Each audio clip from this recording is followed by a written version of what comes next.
Assalamu alaikum. Wa alaikum salam. So being a Muslim, my main problem is with the Christian doctrine of godhood of Jesus. So there's a couple of questions that are related. First of all, I find this concept logically fallacious. How can God be finite and then infinite at the same time? Like it's like saying that there could exist a square circle. It's a logical fallacy. When we say that Jesus was God or Son of God, we are actually saying that God existed in finitude during the life of Jesus, and He also is infinite at the same time. This is logically fallacious. Now, because you are you're coming from a historical standpoint. Did you want me to respond to that, or are you having it's a relate. Like it's the same question continuing. So because you're coming at it from a historical standpoint, the concept of Trinity, the word Trinity itself, it doesn't appear as a theological term till near the end of the 2nd century after Jesus. It was first used as trias by Theophilus, the bishop of Antioch, in AD 180. Adding up to that, when you refer to Mark chapter 14, verse 62, which is what you say is the proof that Jesus claimed to be God, are you really applying the same criteria of objectivity that you were applying previously to the Quran when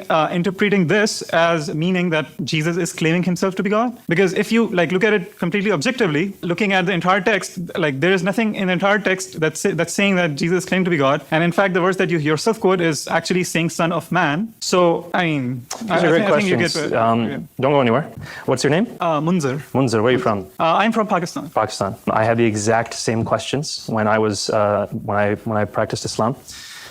What I want to point out is that first and foremost, what we have to see is what Jesus claimed for himself. Now, the secondary stuff that follows, the theological unfolding or unpacking of what he said, we can spend years and years debating what it means. But what did he say about himself? That's the first thing we want to look at. Again, that's a historical perspective. Theologians argue all day long, back and forth, back and forth. You know, theologians argue all the time, and I just sit back and watch and smile because you can't really prove it one way or another. But when it comes to historical events, we can show with relative degrees of certainty, if the evidence is good, if the records are good, what the most likely conclusion is. So first, and let me give you an answer before, if you feel like interjecting, we can talk afterwards. First, I want to point out you are absolutely right. The term Trinity is not used till the end of the 2nd century. What is the doctrine of God called in the Quran? In Islam, what is the doctrine of God called? Tawheed. Tawheed. Is that in the Quran?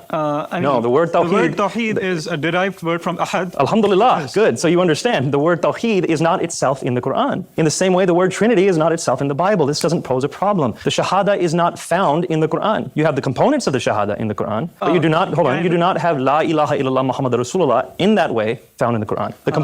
The components are found in the Quran. With the Trinity, the components are found in the Bible. The word Tawheed does appear in the Hadith. Oh, that's great, but it's not in the Quran. Just narrations of the Prophet. And the Hadith is much later. So we're looking at you asked for the Bible, and we have within the early canonical tradition, people calling God a Trinity in the early canonical tradition. In fact, much closer to Jesus' time than the Hadith were to Muhammad's time. So whichever way you stack it, when you're consistent, you end up with a stronger case for the Trinity, for Jesus' deity. Now I want to continue on to your next part of your question, which is Jesus finite or infinite? The argument is that Jesus is, actually I'm going to pose it in a slightly different way. Can Allah come onto this world if He wants? I wouldn't think so. You wouldn't think so. So Allah's omnipotence is limited. He can't come onto this world. It's like basically Allah Ta'ala cannot do logically fallacious thing. Like He cannot create a square circle, right? Mm-hmm. Because that's something logically fallacious. But how do we know that's what this is? That Allah but how do we know that's what this is? Because, for example, in Surah Al-Imran, when Allah is talking to Moses, it says in Surah Al-Imran, I think it's Surah Al-Imran, it might be Surah 18, but double check, that Allah, as He spoke to Moses, Allah was in the bush. So if you want to say that meant something else, well, you're going to have to argue with the Quran on that one. It seems to be pretty clear that Allah can emanate His voice from a physical place. He can be in a physical place in a sense. In the same way, I don't believe that God coming to this earth limits His omnipotence. It's not a limitation of His omnipotence. Jesus has taken on flesh. God the Father is still everywhere. God, Jesus, the Son, is here on this earth. It's a limitation in that sense, but it's not a limitation of His nature. He is both the divine and human nature. That's the argument. You asked about the Son of Man. You said He's not calling Himself the Son of God. He's calling Himself the Son of Man. I'm emphasizing to you, my friend, when this hit me, again, while I was practicing Islam, when this hit me, it hit me like a bolt of lightning. The claim Son of God, according to Jews at that time, was not anything divine. Adam was called the Son of God. Solomon was called the Son of God. In the Psalms, it says, you are gods. It's not a divine claim to call someone a son of God. But when someone refers to that Son of Man coming on the clouds of heaven, who's going to receive glory, authority, and sovereign power, and people of every nation and language are going to worship Him with the worship due only to God, that Son of Man is more than just a human. He is divine. He's going to be worshipped by all people of all time. So when Jesus calls Himself the Son of Man, it's not the Son of God title. And lots of Christians get this wrong, so I'm not pointing the finger at you. Lots of Christians say, oh, Son of Man means He's human, and Son of God means He's God. No, it's the other way around. into the Jewish context, Son of God was a normal human title. Son of Man from Daniel 7, that was something divine. Go back and read Daniel chapter 7. See that this man is worshipped by all people from all eternity. This man, or one who looks like a human anyway, is worshipped by all people alongside of God the Father. That's the one Jesus is claiming to be. Definitely understand that point that I'm trying to make. And so when you see that Jesus' claim is found there in Mark 14:62, it's found in all the Gospels, and every time Jesus uses the term Son of Man, he's alluding to that. You cannot extract that from the Gospels. So please put Mark 14:62 next to Daniel chapter 7 and see what Jesus is claiming for himself. I really admire the fact that you argue with reason and facts. So my question was basically in John 5, if you read from 19 onwards, Jesus says that he can actually do nothing, and that wherever his power is coming from the Father. And John 5:30 he says, I can of my own self do nothing. And as I hear, I judge, for my judgment is just, for I seek not my will, but the will of the Father. And also in John 17, he says that I have completed your mission that God Father gave him on this earth. And at that time, he was not crucified. In Old Testament, Abraham was visited by God with two angels, but in human form, right? Yes. In human form. Yes. So was God Jesus at that time? Okay. He was in human form. Did he come as Jesus? Great question. Great series of questions. The first thing I want to mention again is, one more time, I'm not a theologian, so I don't deal with Genesis per se. I deal with the historical aspect of Jesus. But I can look at what Genesis says, and I can't be sure. Are those three angels Jesus? Is one of them Jesus? Is it not? We can't be sure. Nothing is said. And I don't want to say that the Bible says something that it doesn't say, because that's a very dangerous thing. I'm taking Genesis for what it says at face value. Are those three God? Is one of them Jesus? Are all three of them Jesus? Are all three of them Yahweh? One's Father, Son, Holy Spirit? I don't know. It's not said clearly. When it comes to the Gospel of John, though, I want to encourage you. The Quran and the Bible are not the same book, of course, but a lot of times we come to them exegetically as if they were. Muslims and Christians will come to the Quran exegeting them as if they were their own book, or they'll come to the Bible exegeting it as if it was the Quran. This is a problem. The Quran was not written like the Bible. How was it written? Muhammad would receive a revelation, or so the Islamic sources say, about 5 verses at a time, generally speaking, according to the Hadith. He would relay to his scribes. The scribes would write them down. And that was one recitation. And later again, and later again, later again, and then at the end, and sometimes it'd be longer, at the end, all of them were collected when he died. So it's very possible that one section of the Quran, one verse, has very little to do with the next verse, at least at face value. That's why you have the whole series of hadith called Asbab an-Nuzul, which I'm sure you're familiar with. The hadith that say, this is when this verse of the Quran came, this is what it means. This is when this verse of the Quran came, this is what it means. That's the tafsir of the Quran. That's where they get this stuff from, the Asbab an-Nuzul hadith. And so you need the hadith to exegete the Quran, because one verse does not necessarily relate to the next. The Bible's not like that. In the Bible, the Gospel of John, John 1:1, relates to John 21. It's all related. So you need to read the whole book before you try to pull a part out and exegete it. And I'm not saying cherry picking is necessarily a negative intention. It's just what happens when you've exegeted the Quran that way for so long. So we have to make sure when we read John 17, which you referred to, that we also read John 14, where in John 14, Jesus says, when I am gone, whatever you pray in my name, I will hear it and I will do it for you. Jesus is saying, when I'm gone, so he's not there. He can hear people's prayers, so he has to be omniscient. And I will do it for you, omnipotent. Right there, same discourse. We can't divorce the two. It's the same discussion. In the same way, we cannot leave out John chapter 1. When John writes his gospel, he expects everything that you read in there to be interpreted through his introduction. The introduction of John's gospel is vitally important. For example, my book that I wrote, I don't know where it went. If you don't read the prologue of that book, you're not going to get a lot of it. You're not going to get a lot of it. You have to read the prologue. It explains the rest. In the same way, John chapter 1, verse 1 through verse 18 is the prologue of John's gospel. What does it say? It says, in the beginning was the Word, and the Word was with God, and the Word was God. In the beginning, there was the Word, and the Word was with God, so you have this thing that is the Word. It was with God, and it was God. Already you're having the setup for the Trinity in John chapter 1, verse 1. And then it says, nothing was made in this world apart from that Word. That means the Word is, in a sense, the Creator. John's telling you right off the bat, no matter what you read in John's gospel, the Word should be understood to be the Creator of this universe. It was created through Him. And then it says in verse 14, the Word became flesh and dwelt among us, and we beheld His glory. He makes it clear, this Word is Jesus. And in verse 18, if you have a good translation of the Bible, verse 18 makes it clear that this Word is the only begotten God. That's how you're supposed to read the rest of John's gospel. So any verse we take should be read in that light. Any verse we take should be read in that light. I forgot the rest of your question. That was John 5, verse 30. Which was? Why is Jesus saying that I can of my own self do nothing when he's actually God himself? Exactly. Great question. The argument here is that the Jews are saying that you have a demon, that you are not working with God, you're working against God. And Jesus' response is here, look, if I can of my own will do nothing, except through the will of the Father. In other words, he doesn't have a separate will from the Father. Insofar as what he wants to see accomplished, what he wants to see done, he's not standing against his Father's will. So the point he's trying to make is, no, I'm not the devil. I'm not anti-God. I proclaim God. I do his works. I do do these healings. I'm not against him, I'm with him. That's the point he's making. And we can read further into that and say, oh, he's not God. But if you do that, you're ignoring the context. You have to let the context speak. And where the context is clearest, that's where exegesis should be the strongest. But when I was a Muslim, I didn't necessarily understand the Christian gospel all that well. And the gospel is this. This is an amazing story. That God knows you from before the beginning of time and realizes, he knows full well that no matter how hard you try, you will not be able to break away from sin. You will sin. And since God is perfectly holy, there can be no sin in his presence. So when it comes to after one's death, it's a simple matter of can you be in his presence or can you not? And if you have any sin, you by definition can't be in God's presence because he doesn't coexist with sin. And so according to the gospel message, God has to sacrifice for the sake of sin. He has to remove it all himself. There's nothing we can do to come up before God without sin. He has to cleanse it of us himself. And so the message, the Christian message is God loves us so much that despite our sin, he will continue to love us. He will do what he can to save us from destroying ourselves. Even if it means his humiliation, even if it means God is not being worshipped on the throne by angels, but rather being crucified on a cross. God is willing to do that because he loves people more than he loves his majesty. There's an amazing message in the gospel there. So there are beautiful things here in Christianity, and I hope we can understand that there are beautiful things about both faiths, and we should respect them both to that end.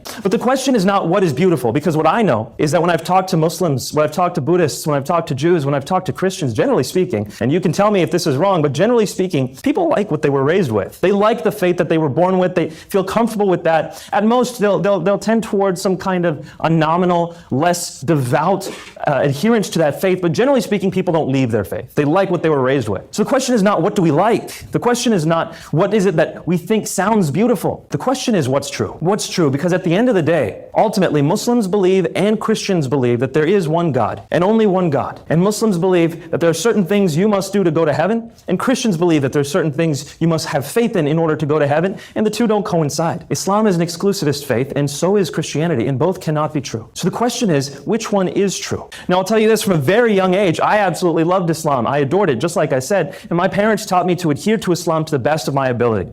To give you an example of how I used to live my Muslim life as a child, my parents had taught me by the age of 5 the last 7 chapters of the Quran by memory, so that I could recite them during my 5 daily prayers. Regularly, I recited portions of the Quran every single day. Not only that, but we would also recite various prayers throughout the day before starting something like I recited earlier, or even upon waking up. First thing in the morning, before my feet have hit the ground, my parents taught me to recite a prayer. Alhamdulillahilladhi ahyana ba'dama amatana wa alayhin nushur. Thanking God for giving me life every single day. Thanking God that He's the one who's given me life, and He causes me to die, and He causes me to rise up again. A foreshadow of the resurrection, the day of resurrection, which all Muslims believe in, but also a daily thanks to God for waking me up every single morning. Because I have no say in whether I'm going to wake up in the morning or not. Thank you, Allah, for waking me up every morning. This is the type of prayer that we prayed, and I loved it. And as I went out through my day, I would practice Islam absolutely as best as I could. I absolutely loved it. But when I got to college, I met a Christian who was able to start defending Christianity. Now, I had believed from a very young age that there's no way you can defend Christianity. I believed that the Bible had been corrupted. I believed that Jesus never claimed to be God, and the Quran says so. In chapter 5, verse 72, the Quran makes it very clear. Chapter 5, verse 116 as well. The Quran makes it very clear that Jesus is not God. He never claimed to be God. That's something that people invented after he left. Surah Al-Ma'idah is very clear on this. I also believed as a Muslim in Surah An-Nisa, verse 157, chapter 4, verse 157 of the Quran. وَمَا قَتَلُوهُ وَمَا صَلَبُوهُ وَلَكِنْ شُبِّهَ لَهُمْ. Jesus was not killed on the cross, nor was he crucified, but so it appeared to them. Jesus didn't die on the cross, Islam teaches. He wasn't crucified. So he's not God. He wasn't crucified on the cross. And surely, if he wasn't crucified, he didn't raise from the dead. So Islam denies these things about Jesus. But Christianity, not only does Christianity affirm those very 3 things, but it says that you must believe them in order to be saved. Chapter 10 of Romans, verse 9, if you confess with your mouth that Jesus is Lord and believe in your heart that God raised him from the dead, you will be saved. Now work with me for just a moment here. The Quran says Jesus did not die on the cross. He is not God, therefore he is not risen from the dead. Christianity teaches he did die on the cross. He did claim to be God, and he did rise from the dead. Notice then, it's not feasible to say all religions are true. We're making truth claims here about a man who existed in the 1st century, Jesus Christ. Islam and Christianity is laying claim to him. And Islam saying he did not do certain things. Christianity is saying he did do certain things. Let us have no pretenses about both being true in these matters. One of them is true and one of them Muhammadan's not. Now, the foundational claims for Christianity are exactly those claims. Notice the statement here was, if you wish to be saved, if you confess with your mouth that Jesus is Lord and believe in your heart that God raised him from the dead, you will be saved. So these are central matters to Christianity. In fact, I believe that these are the very three matters that determine whether or not you are a Christian. Do you believe that Jesus is Lord? And chapter 10 of Romans defines very clearly Lord as Yahweh, God himself, not just some leader to follow, but God. Do you believe Jesus is God? Number two, do you believe he died on the cross for your sins and then rose from the dead? If you do, you're a Christian, as far as I'm concerned. If you believe in multiple gods, if you believe in 3 gods, or who knows how many gods, a pantheon of gods, you're not Christian, because by definition, you don't believe in Yahweh anymore. You're not a monotheist. Now, Islam doesn't have the same core sets of beliefs. It has different beliefs. Now, where do we go for Islam's core set of beliefs? You can hear it every single day, 5 times a day, called from every minaret. You can hear it every time someone converts to Islam. The Shahada, La ilaha illallah Muhammad Rasulullah. There is no God but Allah, and Muhammad is his messenger. By saying this, if someone says it with niyyah, with intention to convert to Islam, then they are a Muslim. So this is what you need to say if you want to be a Muslim. And basically, this is what Muslims hear as soon as they're born. When I was born, which was a wonderful day, just ask my parents. When I was born, my father first recited into my ear the adhan, which starts with the takbir, Allahu Akbar, and then it continues, Ashhadu la ilaha illallah, Ashhadu anna Muhammad Rasulullah, which is essentially the Shahada. It was the first thing I ever heard in my entire life. And my parents and my imams, they all taught me that when I die, or as I'm dying, I should recite the Shahada again, so that angels will usher me into heaven. And many Muslims recite the Shahada as they're on their deathbed. So literally, their lives are encompassed by the proclamation, there is no God but Allah, and Muhammad is his messenger. This is the core claim to Islam. And Muhammad said in Sunan Abu Dawood, he said that any man who recites La ilaha illallah, he is a Muslim, and you are not to excommunicate him from Islam no matter what. So, these are the core beliefs of Christianity, Jesus' lordship, his deity and his resurrection, and the core beliefs of Islam. There is no God but Allah, and Muhammad is his messenger. So as a young college student, I set out to determine which of these is true. Which of these two faiths, if either, is true? Because let's face it again, maybe both of them are false. Maybe neither of these two religions is true. Maybe it's something else. But it's interesting that relatively speaking, Islam and Christianity, the two most adhered to faiths in this world, have relatively verifiable claims. What do I mean by that? Relatively speaking, we can take a look at the historical events into the first century to see if these claims about Jesus are true. Did he die on the cross or not? And in fact, Paul says in 1 Corinthians chapter 15, verses 14 and 17, Paul says very clearly, if Jesus is not risen, our faith is in vain. Some of you know this verse. If Jesus is not risen, our faith is in vain. He also says, if Jesus is not risen, we of all are most to be pitied. In other words, Christians who believe that Jesus rose from the dead, if Jesus didn't actually rise, people should take pity on us because we're believing a lie. We have faith in a falsehood. So this is something that if it did not happen, Christianity falls flat, and it's false. Also, did Jesus claim to be God or not? Important matter, extremely important matter. Because based on the view of the gospel, Christian soteriology, Jesus must be God in order to pay for the sins of mankind. It doesn't work for a man to die on the cross and pay for the sins of all mankind. That doesn't make any sense at all. That's like me walking up to Obama and saying, hey Obama, I realize that the government debt is 17 trillion, but let me give you my bank account, we'll call it square. It doesn't work because that doesn't pay for the trillions and trillions of dollars of debt. And similarly with Jesus, if he was just a man, his death would not pay for the lives of the billions and billions of people on earth who have sinned. But if Jesus is God, all of a sudden God, well, his bank account's infinite. He can pay for anything, infinitely times over. So whether or not Jesus is God is very important. Now, how can we test whether or not Jesus is God? This is an important question. Don't forget, as a Muslim, this is one of the things that really mattered to me. Is Jesus God or not? Because if he is, the Quran is wrong. And I never believed it was possible the Quran could be wrong. So obviously he did not claim to be God. Now, how do we know whether someone is God when they claim to be God? So coming from more of an agnostic position for just a moment, if some man walks into a room and claims to be God. Now, I went to medical school. I saw people walk into the hospital and claim to be God all the time. This was normal. And I would say to them, well, good for you. We have a room for you. Just come on in. It's padded. It's locked. You'll love it. It's normal for people to claim to be God. Usually they're hallucinating or they're delusional, whatever it is. Now, if one of them says to me, no, Nabeel, listen, I am God, and they're going to kill me. And 3 days after I die, to prove to you what I am saying, I will raise myself from the dead. Now we have something to watch. Now we have something to verify this on. Because if someone dies and rises from the dead, then I'm going to listen to what they have to say, especially if they prophesied that. And if there's anyone I'm going to listen to about the afterlife, it's the person who's been to the afterlife and has come back. Now, where does Jesus say this, by the way? This is in the book of Matthew. People ask Jesus to show him a sign. Now, keep in mind, Jesus has just done an exorcism. He's shown them something miraculous. So when they ask him for a sign, he basically is implying, didn't you just see what I did? But his response to them is, an evil and adulterous generation asks for a sign. I'm not going to give you any sign except for the sign of Jonah. For just as Jonah was in the belly of the whale for 3 days and 3 nights, so shall the Son of Man be in the heart of the earth. In other words, in order to prove to you what I'm saying, you're asking me for a sign, I'll show you one sign. I will be dead in a grave for 3 days, in Sheol, in the heart of the earth for 3 days. And then I'll come out. Just as Jonah came out of that whale, I will come out from that grave. That's his claim to prove that Christianity is true. And can we see why then? The resurrection is so important to the Christian faith.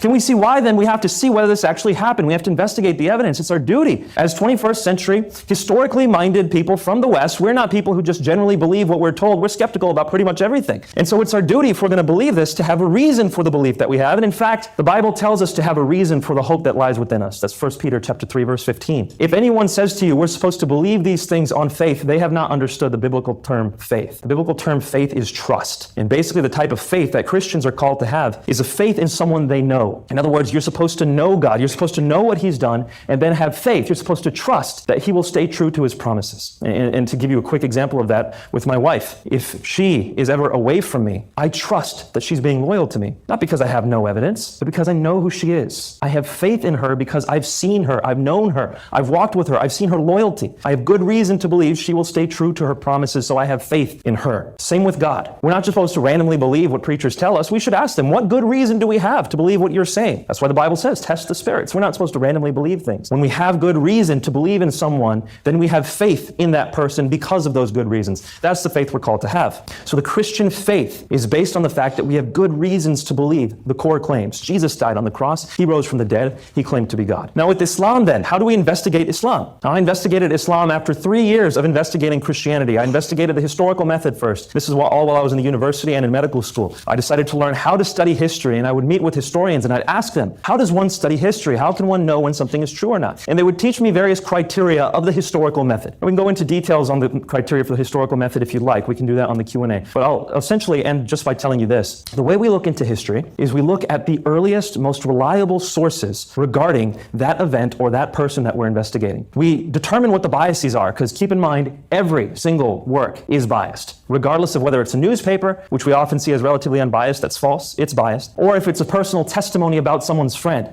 that's also biased. Everything has biases and angles. So we got to see what's the earliest, most reliable source that discusses an event, determine what its biases are, whether we can see past those, how reliable it is, and then draw our conclusions. So with Islam, what were the 2 things that I decided to look at? Well, the Shahada is La ilaha illallah Muhammad Rasulullah. There's 2 things there. There's Allah and there's Muhammad. So how can we take a look into Allah and how can we take a look into Muhammad? Well, the first I would say is the Quran. You go to the Quran to see what Allah is like, who he is, what his claims are. And as a Muslim, I offered a few arguments that the Quran is divinely inspired. And there are other arguments that people use that I didn't use, which we will also take a look at briefly tonight. And the other sets of arguments I used was on Muhammad. I believed, having been raised as a Muslim, that Muhammad was the best man who ever walked this earth. Al-Insan al-Kamil, the perfect man. This is the man who's the perfect exemplar. And as I was taught Muhammad and I was taught Islam, Muhammad was the most peaceful man who ever lived. He's the most generous man who ever lived. He's the most loving, the most kind, the most humble. He took care of women, who took care of orphans, took care of widows. Muhammad was the best statesman. He was the best diplomat. He was the best general. It doesn't matter what epithet you throw at him, he deserves it because he's Muhammad. He's the chief of the prophets. That's what we believed. But what do the earliest sources say about Muhammad? And how reliable are those sources? We're going to take a look at that tonight. And we're going to take a look at the sources for the Quran. So I hope that gives you a good overview of what we're going to be discussing. First, let's start with Christianity. What are the sources regarding Christianity? And some of you might be even asking, Nabeel, why should I even believe Jesus is real? Why should I ever even believe that he's a man who existed? The first thing I'm going to start off by telling you is that it is incontrovertible according to the historical principles of investigation that a man named Jesus existed in the first century. How do we know this? We have over 40 records of Jesus' life from ancient times, describing this man who is essentially a carpenter in Palestine. He didn't have much of anything. He wasn't a centrally important figure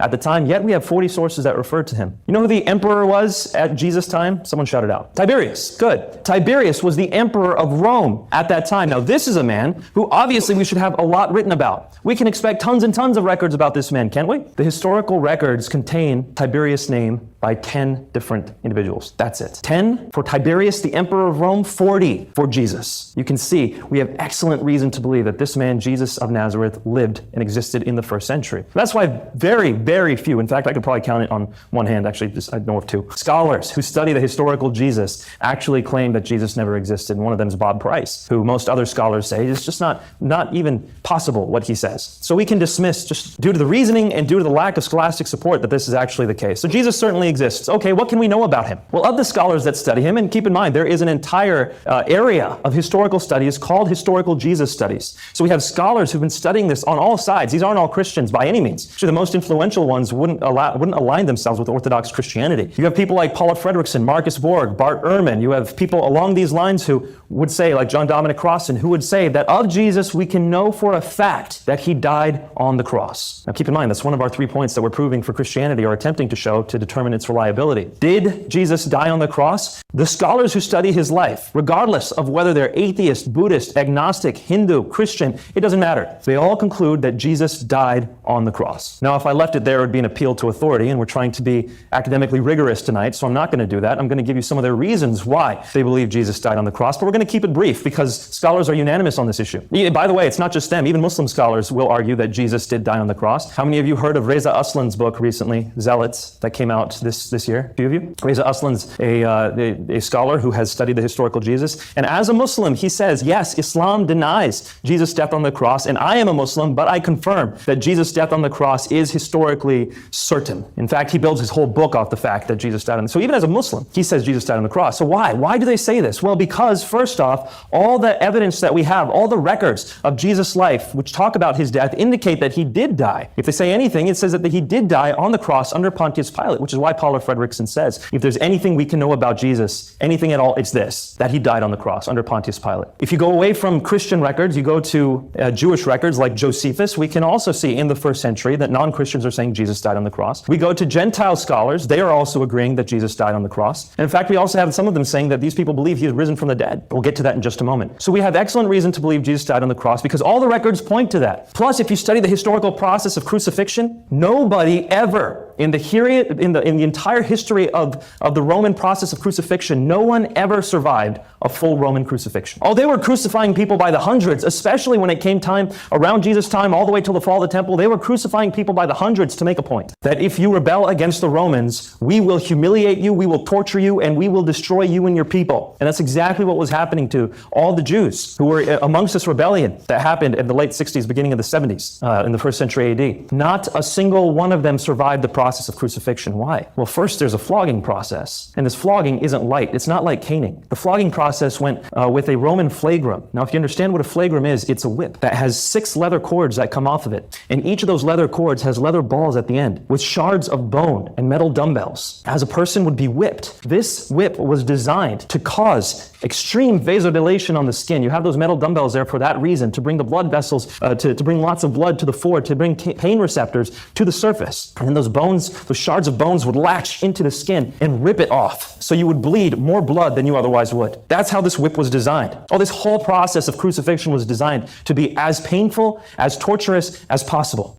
Cicero, I believe it was Cicero, who said that let no Roman citizen even think or hear the word crucifixion. And Roman citizens were not allowed to be crucified. This was reserved for the most treacherous criminals. Not a common criminal, the worst criminal. It was also said that arteries and veins were laid bare during the process of the crucifixion. Of the flogging. That people's intestines often fell out because their abdominal wall was ripped open. This was horrific, and people often died during the flogging process. It's called a pre-death for that very reason. And in the case of Jesus, we know that something happened. According to the Gospel of John, Jesus was flogged more than normal because Pilate wanted to bring Jesus back in front of the crowd and say, look, we've flogged him. Do you still want to crucify him? We've punished him. And they say, no, crucify him. It would stand to reason that he flogged him more than they thought they would in order for him to say, okay, let's go ahead and release him. But they said, no, let's crucify him. Let's move on for just a moment. This process of flogging would often leave someone devoid of skin. Their skin would be falling off in ribbons. As they're carrying the cross, they're not carrying it with a loincloth on, with skin on their body. No, their skin's hanging off in tatters, and they're naked, made to parade through a group of people. And once they're finally nailed on the cross, they're nailed through the interosseous space here between the radius and the ulna. It's because that is where the force of the weight could be held. If someone was nailed through the hands would just rip and someone would die that way. The reason why it says hands in some places is because in those times they refer to this whole area as hands. They're nailed through here, right through the median nerve, the major sensory motor nerve of the hand. If you were nailed through that place, you immediately lose all use and sensation of your hand. Then you're nailed through your feet. A 7-inch nail goes through both your feet. Why? Because if someone were just to hang on the cross, they would have no way to breathe. As they sink back down, they'd breathe in and they'd have to push to breathe out. Well, what are they going to push against? A nail through their feet. It's to prolong the torture. It's to prolong the death. And when they finally wanted to kill you, they'd break your knees so that you couldn't push up anymore and you'd asphyxiate and die. Or they would stick a spear through your heart. That was a way to be sure that you'd be dead. Or they'd crush your skull with a hammer. Or they'd light your body on fire. Or they'd take your body and feed you to dogs. They were going to make absolutely sure that you died. That was the whole point. And no one in all of Roman history survived a full crucifixion. So we have excellent reason to believe Jesus died on the cross. Did he rise from the dead?